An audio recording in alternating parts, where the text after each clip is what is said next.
Hello and welcome. I'm Light, and this is my podcast. Hello, Rob. Hey Teresa, I won't ask you how you are. Okay. We haven't got long enough. How are you? Me, yeah, I'm okay. My legs are nearly off, but there you go. Oh, just another Thursday then. Yep. Um, Before we get started, I am going to do the housekeeping, which is if you would please like this video or share this video, that would be awesome. It's really good for my channel. If you are not subscribed and you would like to be, please do so. It's completely free and you'll be notified when my content goes live. Did I say content? Didn't sound like it. And I what think more so. could you want? Also, I have an update about my giveaway, and so stay tuned because sometime during this podcast, I'm going to take a break. I'm going to talk about my giveaway and what's going on with that, and how you are going to be able to um, enter my giveaway again. All right, Rob, what are we talking about today? Well, initially it was to do with Vietnam, the ghosts of Vietnam. Hmm. Um, but we have we have opened it up to basically. We're still going to talk about some hauntings in Vietnam, Hmm. Second World War as well. Any sort of conflict Yeah, where there is mysterious stories or haunted stories throughout the ages. right. And this is in connection to a video the last video I put up, which was about Vietnam stories told by Vietnam vets. And my father was a Vietnam vet. My father-in-law was a Vietnam vet. And my father-in-law has had some stories. So, although we'll get into that in a minute. Um, so, we want to talk about the fact that, well, first off, is there anything that you want to catch up with or anything before we jump in here? No, we're just Jump in? head on in. Yeah. Okay. Um, so, we want to talk about the fact that, you know, it's the anniversary of my father passing, and it just, I don't know, kind of made me like, and JD, the anniversary of my husband's father passing was just last month, and it was kind of making me think about these kind of stories and the things that that Vietnam vets said had reported had happened to them, above and beyond regular war stories, which in some wars, maybe not the same kind of supernatural stuff happens, but when you're dealing with countries, like in particular Asian countries who have a long history of having these spiritual beliefs, that sometimes it can feel very real to the people who are participating at the time. And is it real? Or were their minds kind of set in that position where they it felt real, but under the stress and whatnot, was it real? But um, the people who live in these countries very much believe that what happened to these soldiers was very, very real and still ongoing today. Because if people weren't buried properly, their beliefs are that they'll haunt the area that they were in until that they're buried properly, and in some cases that's nearly impossible to do. Impossible to do. Mm. So let's get in and talk about the stories. I Well, Go ahead. I was just going to say, around almost every war conflict there's ever been, really, there's always supernatural, paranormal stories from the World War One, World War Two, obviously Vietnam, which Tracy was talking about. From the Falklands War, there's also a Falklands conflict. It was never a war. It was never called a war, but that's a completely different podcast. Yeah. So yeah, every single one. So there must be some truth to this. Right. And, you know, in the United States, we're still seeing supernatural acts, apparitions happen from Revolutionary War, you know, and well, every war, the Civil War, you know, that happened on our ground. It's almost a tourist attraction at this point, you know, to go out to those places and see those battlefields and to try and experience something supernatural. So, you know, of course, I am a believer in such things as you are too. And, you know, some people might brush it off, like I was saying earlier, as stress, combat stress, tired, you know, they're exhausted, and your brain can do, you know, some crazy stuff. And I happen to think that these things, for the most part, were probably real. Yeah. So, some of the stories I did, my last video, you know, it really got me thinking about. I started asking my husband about stories that his father had told him about, you know, being in Vietnam, because not everybody was under the three canopy jungle. My father-in-law was a door gunner, so he was out in the open more often than not. Although he oftentimes had to trounce through the three canopy jungle to get back to their camp. He was shot down a couple times, and anyway, so he had some experiences under the canopy, which I think is, for the most part, where these stories come from. And which is very interesting because, for those who don't know and who didn't watch my last video, under the three canopies, which means, you know, three growths of trees, um, grew above each other over time, and it was so heavy that it kept any light out. It was consistently pitch dark to where you couldn't see your hand in front of your face. And as a psyops, because the American military knew that the Vietnamese, the Viet Cong, had these beliefs and these spirits. They were called Ma, that they believed embodied the trees.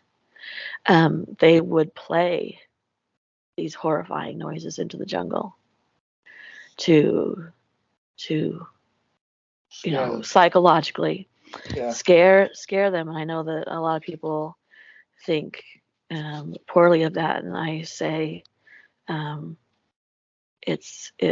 it was war. I think you're playing with fire doing stuff like that. Well, but a lot of people think have been judgmental about those tactics, because you shouldn't use what they're afraid of. You shouldn't use their belief system in supernatural against them. But, you know, this was war, and they were in a position where they had the advantage, being, you know, this was their backyard. And I say that I don't want anybody below judging, because it's not for us to judge. And you know, it is what it is. And I just, please don't write anything judgmental about them using the psyops on against the Viet Cong. things happen in war. And unless you've been in that position in those shoes, then, you know, then let's just talk about the fact that it happened. And yeah, I think that probably didn't just affect the Viet Cong. I think that hearing those kinds of sounds, knowing their belief system, and being pitch black and whatnot, I think that had to have an effect on everybody, soldiers included. Do you think so? Very much so, yeah. I think it would, like I said, all legends are based on fact. Mm-hmm. And if, like I said, you're just upping the ante, really. If you're playing stuff into the jungle, and there is something there, surely that's gonna. It's like the Banshee legend, isn't it? The screaming Banshee. You're just asking for trouble. In my opinion, I think they shouldn't have done that. Well, like you said, war is completely different set of rules, and people literally just survive the best way they know how, or by the best way they don't know how. Yeah. So, I'm gonna read something real quick, and it says a very popular belief in Vietnam is thinking that when a corpse wasn't buried properly, its soul will stay nearby the rotting body, and its ghost will hunt the passersby until it's properly buried. And of course, there were plenty of bodies, but this is also the same thinking in Korea over the Korean War. Somebody writes that Vietnamese culture and the Korean culture are very similar in this regard, because these not buried properly bodies is very prevalent thinking in Korea as well. And there were countless massacres and battles during the 3-year Korean War. I had a neighbor once who was in the Korean War. They alleged sightings of ghosts or paranormal activities, and those are frequently reported there by locals and people who are visiting, especially around the areas where these massacres took place. So many of these stories of ghosts end with people bringing in the shaman, giving the proper burial ceremony and ritual, and the ghost appearing in dreams, thanking the person who buried them for being kind enough to have given the ceremony. They go into these battlegrounds and they basically just go and find human bones. And then they literally just separate them by bones. So they're not recreating the dead body, but they're getting these bones and then giving them a burial. I suppose that doesn't matter. I would think that what matters is the burial and respect part, rather than if it was your whole body connected. I think these bodies should always be buried underground.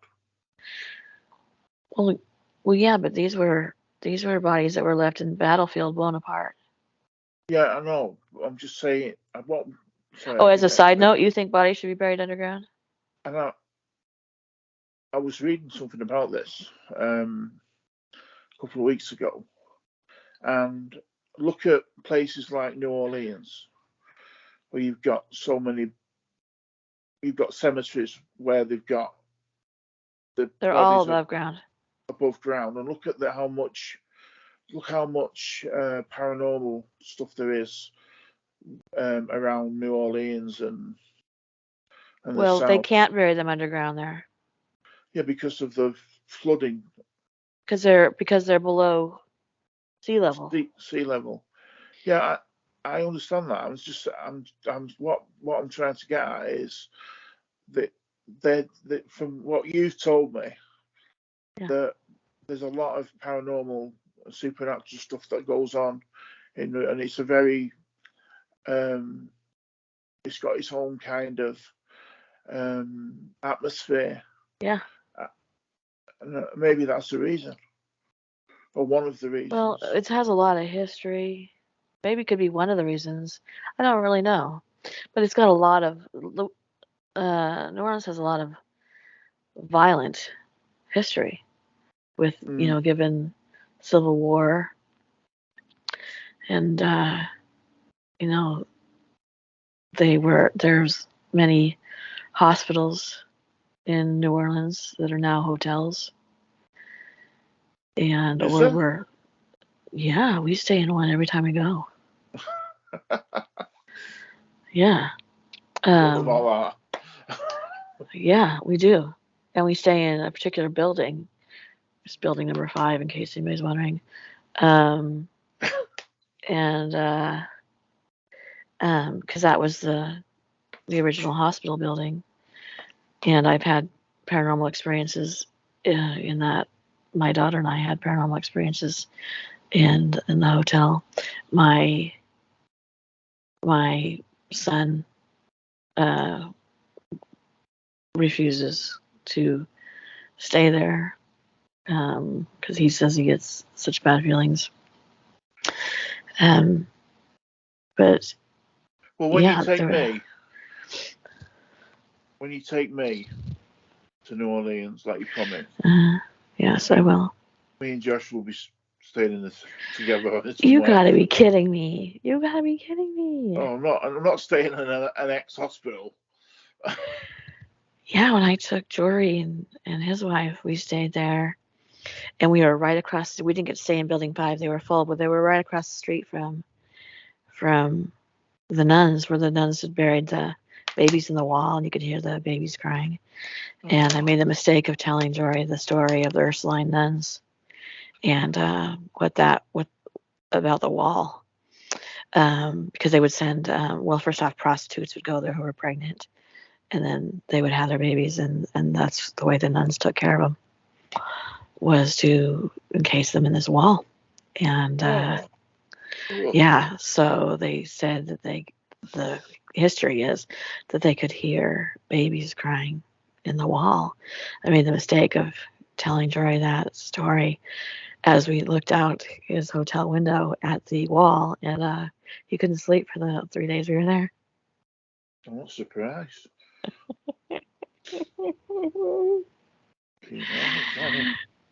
It's called the Hotel Provincial, by the way. Provincial. Okay. If anybody wants to go to stay at this hotel, ask for Building 5. Although Building 2 is across from the Ursuline nuns. The history tours and the ghost tours go right by the hotel to tell the story of how they used to pile the bodies on the sidewalk next to the building, and the limbs that they had removed. So yeah, it's stay in Building 5. We had, besides from the fact that it is gorgeous, we had what we believe to be a bloody handprint appear on our wall. It was scary in a good way. Not at the time, but when I got home telling the story, it was a much better story than my reaction at the time. Are you there? Yeah, I'm just nodding my head. So we have to go. We have to stay there. You have to stay there. You have to buck up. I don't know about the baby for one. I don't know if I could do that. Well, there aren't any babies in there now. Yeah, I know, but Or are there? I'll have to think about it. Or are there? You don't know. But they have, a lot of violent history. The city burned down twice. They had to rebuild. They, of course, as we all know, are susceptible to hurricanes. And then, aside from that, the fact that France sent all their criminals there to build the city for them. So they sent all their murderers, rapists, and what have you to Louisiana, to New Orleans, to build this port city. And then they sent prostitutes as well, and they would smuggle the prostitutes in by sending them and making them get into coffins, and then they would unload coffins off the ships that there was prostitutes in them. So I mean, think about that. They were called coffin girls. They used to be called coffin girls. Oh, Yeah, the prostitutes were called coffin girls because that's how they got there. We're all the way from France to America in a coffin. Yeah, they didn't stay in the coffin the whole time, but to get delivered, to get taken off the ship, they had to get into a coffin. I just thought they'd die. Yeah, probably. It would be useless. But no, they would travel there and then be unloaded. They'd have to get into a coffin to be unloaded, so they called them coffin girls. Yeah. Crazy, right? You don't want a dehydrated, shriveled up prostitute, do you? In general, I would say no. I mean, I have no clue. So I'm assuming that it would not be the most popular prostitute on the block. Better leave that alone. But my story, my point being, it had a lot of its history. Its very basis from the get-go was violence. So I think that contributes. I think that sinks, as we know. I think that the stone tape theory is very prevalent in New Orleans. It's just the buildings. You can't even change the paint on the buildings. You can't change them on the outside. The paint has to be the exact same color of paint that it was before. It's holding all that history in. The streets are only wide enough for like a carriage because they can't move or change any buildings or any structure to make the streets wider. And they're, like cobblestone, some of them, and because they can't do anything different. So it holds on to all that violent history. Which, and which is a selling point in New Orleans, because when they sell homes in the French Quarter, it'll say a home for sale. It's haunted. And I love it. I love that quirk. Does that help sell it? It helps sell it, yeah. I think that's a funny quirk. Like I was telling you about a story about this house for sale somewhere else, and the sign said, "For sale, definitely not haunted," and everybody was on Twitter was like, "So it's haunted." So it's not a selling point everywhere to have a haunted house, but in New Orleans, when they sell it and they're like, "It's haunted," then that increases the price. I love that quirky aspect of it. I love that. I mean, where else are you going to go where that's a selling point? I don't even know.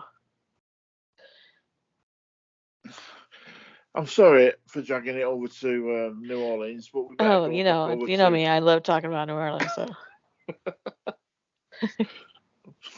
we get back to Vietnam. Leave New Orleans, go to Vietnam. So what I was reading before, it says there are also stories from both civilians and military personnel that they saw ghosts roaming around at the site of bloody battles of Korean War and Vietnam War. They experienced something serious and hair-raising, like for instance, there was a whole team who saw who saw a ghost. They said they were paralyzed instantly as the macabre shape of something indescribable approached, or they were tricked by someone in the shape of their friend to do something weird, or sometimes even hit by a soul. They felt that they had been hit by a soul. In Korea, military service is mandatory for able-bodied males. So people um, who died there, whether they were buried or unalived themselves, um, they could have been shot by their fellow uh, service members, and then if that was the fact, if they were going crazy and saw something and they were uh, unalived, then that would be covered up because that would be, sacrilegious, and they wouldn't get a proper burial. Do you know something? Huh. Sort of. I've just realised something that we've never talked about. Huh. When I was in the army, when we dug trenches, we had to Yeah. live in them for. We went away for a month at one point. Now, a trench is 6 foot deep. Okay. Or to the tallest man that's in the trench. Now, each Oh. side of the trench is covered over, and you use that part to sleep in. Okay. And I have slept in loads and loads of trenches, and it's like being in a grave. Yeah. I never thought that before until you were just explaining that. Strange. Yeah. Interesting. Anyway, sorry, Trace. I keep. No, that's okay. I know that you have some stories that you want to tell, so feel free. Oh, well, mine aren't from Vietnam. Is that okay? Of course. Mine's first one's from World War II. It was nearly the end of World War II, but the airmen of the 415th Night Fire Squadron, it felt like the beginnings of War of the Worlds. Lieutenant Fred Ringway, Fred Ringwald, was first to see it. He was riding as observer in the night fighter piloted by Ed Schultzer, with Lieutenant Donald J. Mayers on radar. It was a late November evening in 1944, partly cloudy, with a quarter moon. They were roaming the Rhine Valley, just north of Strasbourg, on the French-German border, when Ringwald said, "I wonder what those lights are over the hills." According to an American Legion magazine story on the sightings from 1945, there were 8 to 10 of them in a row, glowing fiery orange. Then Schultz saw them off the right wing. They checked with Allied ground radar, but they were registering nothing. There was nothing on radar, even though they could see the objects. Thinking that the lights might be some kind of German air weapon, Schultz turned the plane to fight, only for the lights to vanish. At first, the men said nothing, fearing they'd be ostracised, but then the sightings spread throughout the unit. And what they called, these were really, really prevalent during the Second World War, because it was the first war, really, that was fought in the air. Yeah. Mostly, the First World War was fought on the ground. And they used to call these lights Foo Fighters. I know there's a band called the Foo Fighters, and that's where they got their name from. They chose the name from from basically phones. And there are loads and loads and loads of stories about these lights. Some of them, they would see them off in I don't know, 10 miles away, and they would reach them within a couple of seconds. and then they would fly off again and then do complete stops and then fly upwards until they disappeared at crazy speeds. And it was amazing. Can I read another one, please? Mm-hmm. On December the 17th, 1944, near Briestadt, Germany, a pilot was flying at approximately 800 feet when he saw 506 flashing red and green lights in a T shape. The lights seemed to be following him, closing in until about 8 o'clock at 1,000 feet before disappearing as inexplicably as they came. Then on December 22nd, two more flight crews saw the lights. They reported large orange glow that seemed to rise from the earth to 10,000 feet, trailing the fire for approximately 2 miles, and then the lights just disappeared.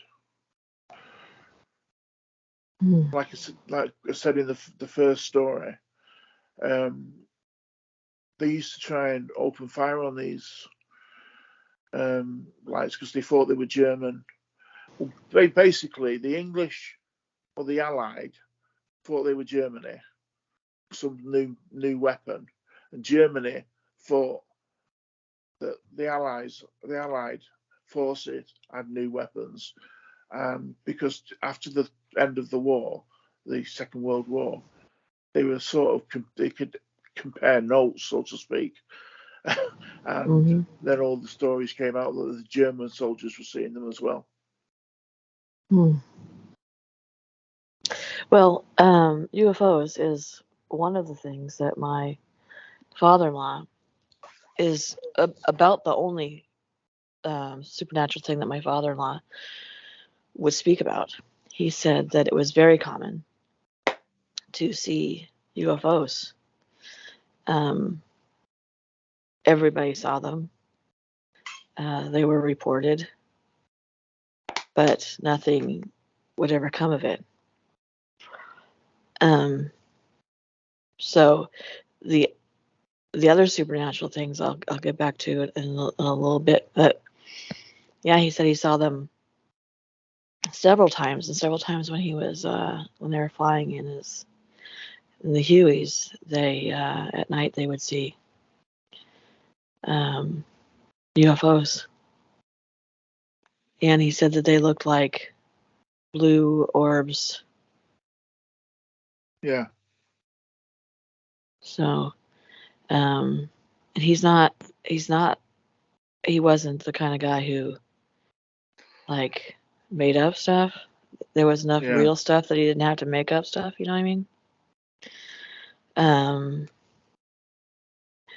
He talked to his kids so often about Vietnam that my brother-in-law always jokes that my brother-in-law, when he turned 21 in a rice paddy, because that was a story that my father-in-law would tell all the time, was that he turned 21 in a rice paddy in Vietnam. And I completely. This is a Midwestern raised man, not,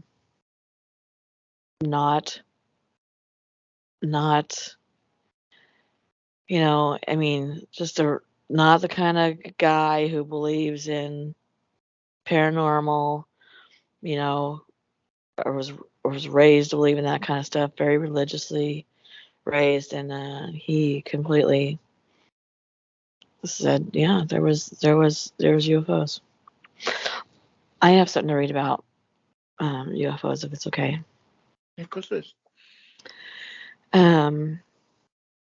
This is the tale of a Vietnam vet. On bunker duty, I leaned on the M60 machine gun, which in turn rested on a bipod. The metal barrel extended out the porthole from a heavily sandbagged bunker. Fighting sleep, I shifted from one leg to the other.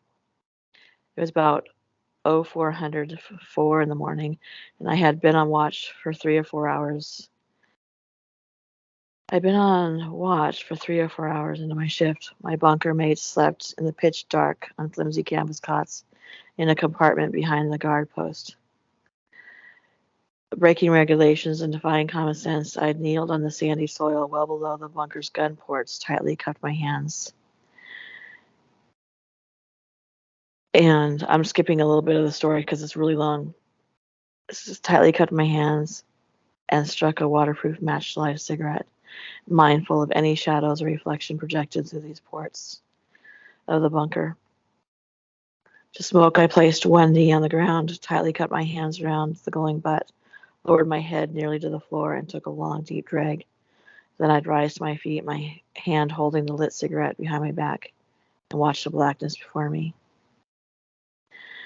As I gazed towards Monkey Mountain, a much larger range on the opposite side of Marble Mountain along China Beach, the silhouette of the bluffs scratched the cloudless sky.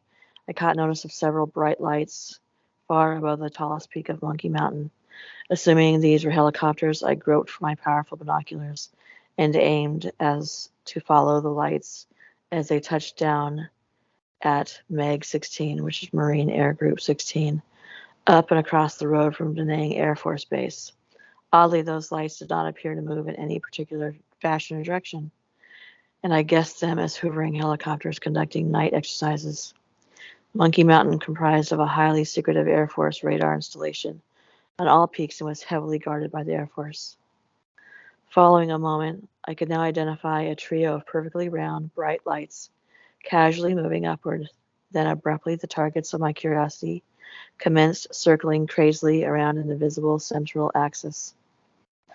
The peculiar objects raced around and around faster and faster, then made a paralyzing stop in midair. Thoroughly perceptive now, my mouth wide open, I dropped the binoculars, quickly reached for the filled telephone hanging from the ceiling raft, furiously cranked the lever, and heard the next bunker respond, "Good morning, Vietnam. This is Bunker 1. He said, "Hey, you joker, it's Bunker 10. You alert?" I promptly asked. A sluggish voice responded, "Barely, man, barely. What's up?" "You watching the top of the mountain?" I heard him yawn. "Which one? Monkey?" "No. What'd you see?" I raised the filled glasses to my eyes again. The damnedest thing, man. Some really weird-ass bright lights orbiting the big peak. He said, "I didn't see anything. Are you dreaming?" "You're sure looking at the right place. Look high up over the tallest peak you see." "Hold on," I heard him clear his throat. "Hey, goddamned. Look at that." The lights were now gyrating in circles much quicker, and they would pause again. "Holy shit," I heard myself exclaim. "Are you shitting me?" said the voice over the wire. At that, the trio did the most curious thing. They slowly began to contract into an invisible axis. And just before coming together, each of them instantly dropped directly below the mountain one by one and vanished. "What the?" The voice never finished. "You still there?" I asked. "Yeah, but I'm not sure how." "Hey, you think we should call the SOG?" I thought for a second. If we ran the sergeant of guard, a real tough, no-nonsense, first-class petty officer, he might have our heads examined. So anyway, so that's the and then it goes into talking about how World War II and the Foo Fighters and all that stuff. So yeah, that's that, and that was very well written too, by the way. Were you in that bunker with them? Because sounds like you say "hey shit" at me a lot. I do. I say, "Are you shitting me?" That's funny. My husband always says, "I wouldn't shit you. You're my favorite shit." JD work. Oops, speaking of him. Anyway, his ears must have been burning. So something else that my father-in-law would say, and I had been reading some Vietnam vet stories about the paranormal things they saw. And something my father-in-law would say was, he would talk about the most horrific things that he saw and that he did. He wasn't um, uh, afraid to talk about that. He, you know, um, he knew that when they came back, that they were labeled as all kinds of things, and even so, he believed that what happened to him and anything that he had done was in the war, and that he didn't have anything to be ashamed of for saving his life and the lives of other people. But he would say about some things, he would say, so he would tell a story that was incredibly painful. And then he would say, shake his head, look off into the distance, and say, that wasn't the worst of it. And I was reading this story about this Vietnam vet who said that he had, when they came home, they had a lot of them had drug problems and were alcoholics and, um, you know, psychological issues. And they would get together and talk about things that they had done or seen in a group that was not judgmental. They didn't feel like they could talk to their families, Oh, Um, and are you okay? yeah. Sorry, Chase. And this Vietnam vet was saying that the people would say, "I saw some shit. I saw some shit." And he said that they all knew that was code for something they didn't talk about, which was the paranormal stuff they saw. He said that they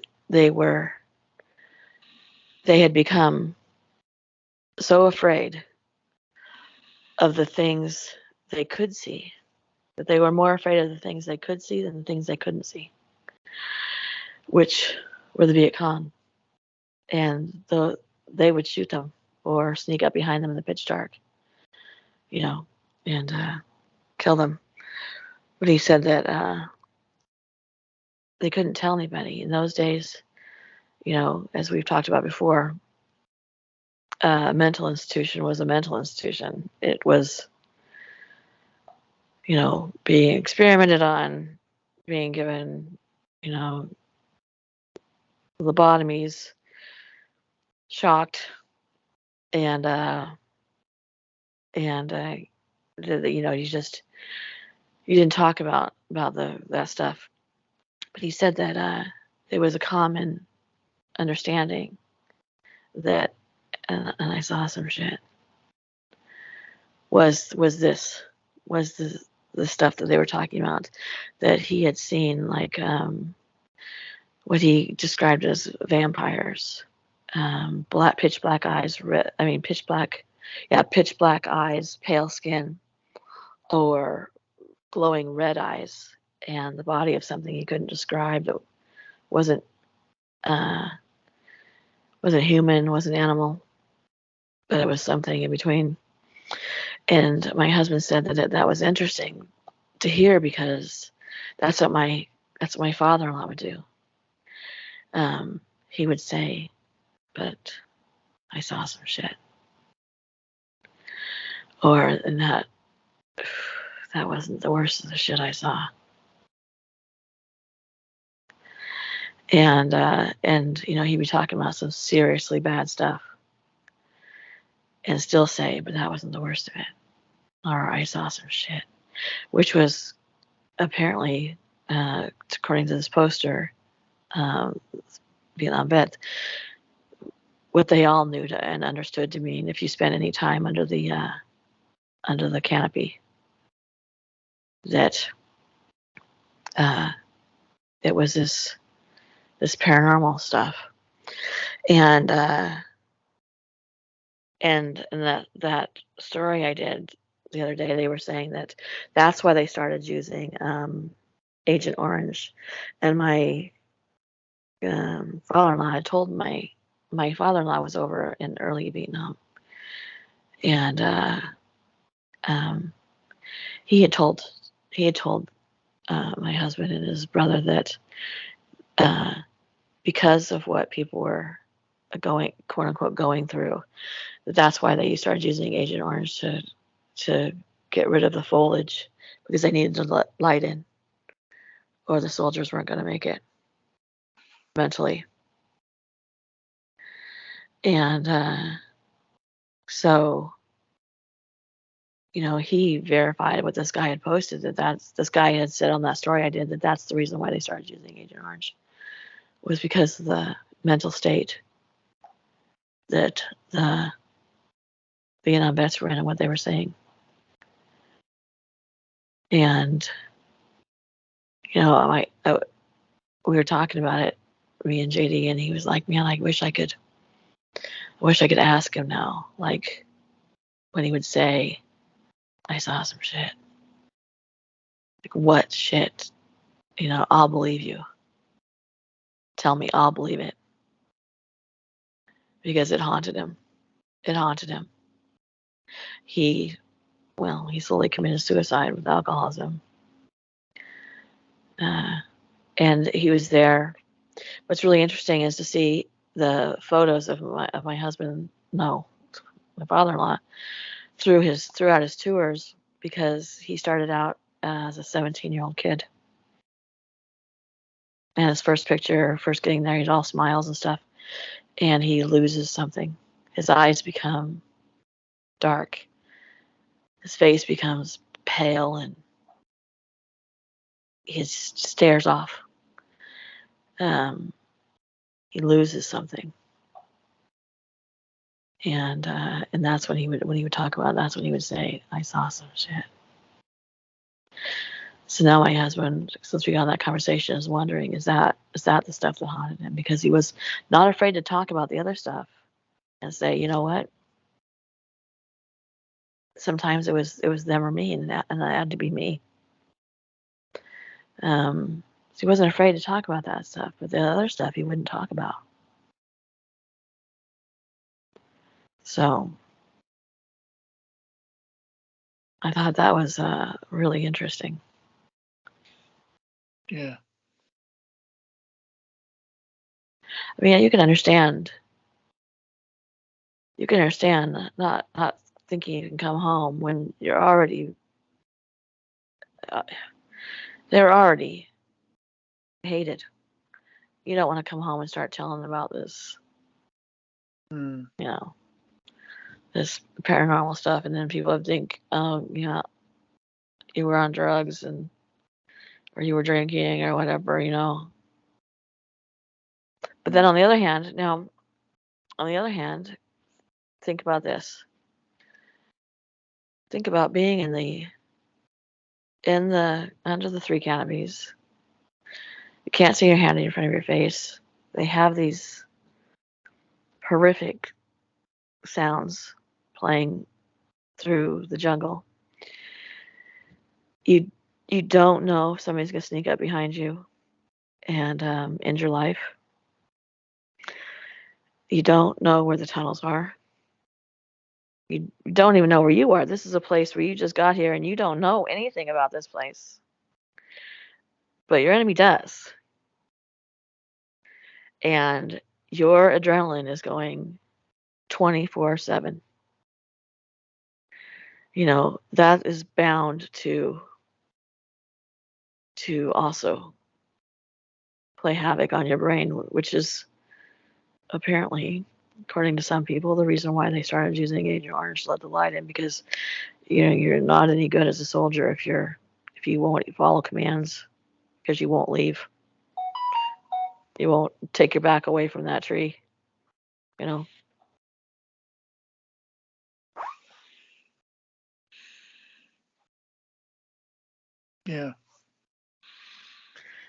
You have something else you want to say? You want to read? I had one more to do, but I don't know whether it's sort of, I don't know whether we should just leave it there now. Well, that's completely up to you. Yeah, I will do this last one because it does sort of incorporate everything. If it's the USS Hornet. Okay. The USS Hornet and her crew served in World War II and the Vietnam War, achieving numerous awards for service and operations. She also was the primary recovery ship for Apollo 11 and 12 missions. During her active years, around 300 crew members died from accidents and suicides. Visitors to the ship's permanent location in San Francisco report hearing voices and seeing apparitions of soldiers. Electronic equipment is also known to go haywire on board. Now the host of Ghost Tours, the USS Hornet holds the title for the most haunted ship in America. Hmm. It's a bit crazy, isn't it? Yeah. Where's it located? In San Francisco Bay, I think. Oh. I would have thought that would have been the most haunted ship in America? Yeah. Like a warship. Oh, yeah. A battleship? Sorry. Yeah. A battleship? Oh, okay. Because I was gonna say I would have thought that would have been the Queen Mary, but I mean it's battleship. Interesting. Let's see what else we've got here.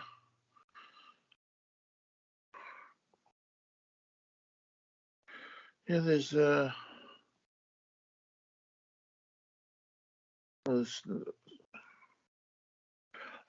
Monsters in the Mountains. Okay.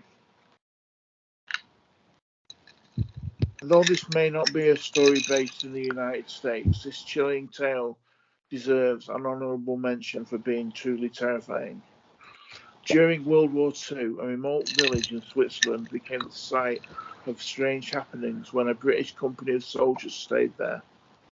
Wood tarps and valuable began disappearing. Wood tarps and valuables began disappearing, which were dismissed until a child went missing.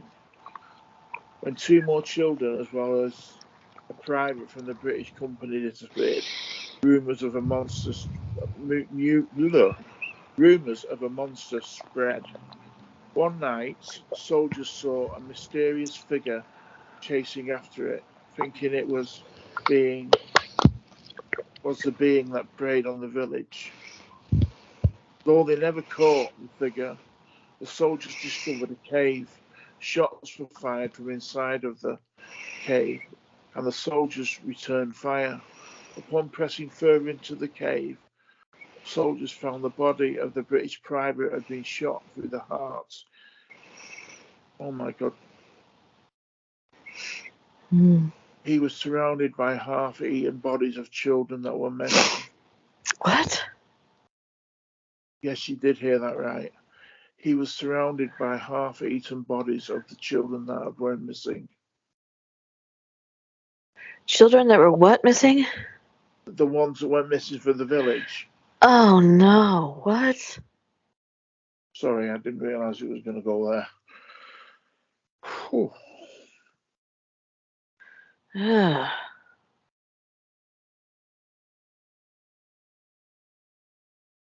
Wow. Sorry, everybody, if you're eating your tea, or I honestly didn't expect that to finish like that. Should have read it through beforehand. I'm sorry. Ugh.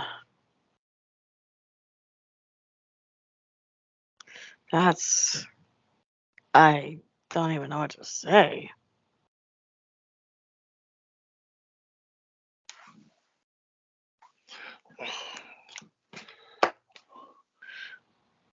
Well, glad I didn't witness that. Pardon, love? Sorry? Glad I didn't witness that.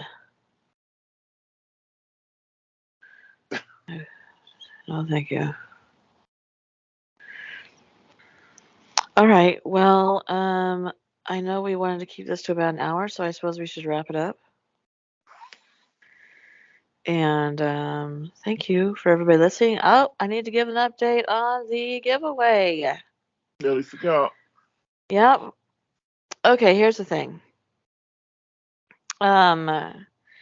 This has happened to me twice, where I've had a giveaway and contacted the person who was at a fairly regular commenter, because that was one of the stipulations, commenting to enter. And I contacted this person, and I even put in different videos saying, "Hey, this is how you go check and see if I sent you a message. Please go back through and check." Um, and the person disappeared off the planet. I don't know. I don't know if you guys are secretly working for the CIA and you're in like witness CIA. protection program. Yeah, they're in like a witness protection program of some sort. And then when I pull up and go, "Can I have your email?" They're like, "Oh shit, we gotta move." I don't know what the deal is, but I'm for the record, I'm mailing you something. I'm not coming to your house. Um, You I'm haven't won. not. You haven't won Tracy No. or me even. I'm not a stalker anymore. I'm not going to harass you, your children, and your firstborns.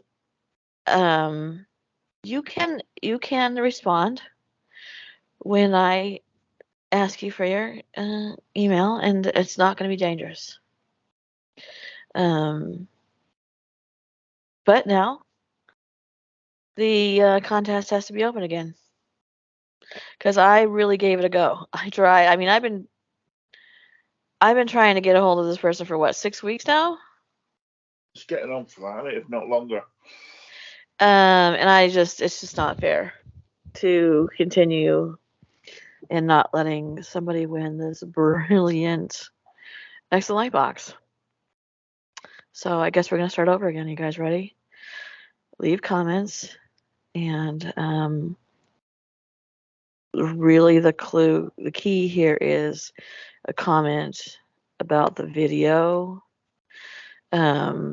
because just saying like, "Hey, I want to win," um, that's not really commenting. I wanna know you guys. I wanna know that you're listening. I wanna know that you're out there and you're real, preferably, because I'm starting to question. Uh, I don't know if the people who win my contests are not real. I don't know what's happening with them. What is happening? But if you would like to enter, we get to start over. So starting today, leave your comments. Share these videos. La-di-da, yada yada. And let's get this box given away. And if you are in the witness protection program, just don't post. Just don't comment. Because I want to give the box away. Is that reasonable, Rob? Yeah. Okay. Otherwise, I'm gonna give it away to myself here pretty soon. I'm gonna be like, "You're a brilliant commenter, Tracy. You get to win." Or maybe you, Rob. What? Maybe you get to win. Are you real? Yeah. Well, I think so. Yeah. I talk to you every day, so I'm pretty sure. So that's the deal, guys. We're back on. Yeah. Okay. Thank you for listening. I hope you found this podcast to be interesting. And good night. Good morning, actually. It's good Good morning. afternoon. Yes. All right, guys. Thank you. Bye. Bye.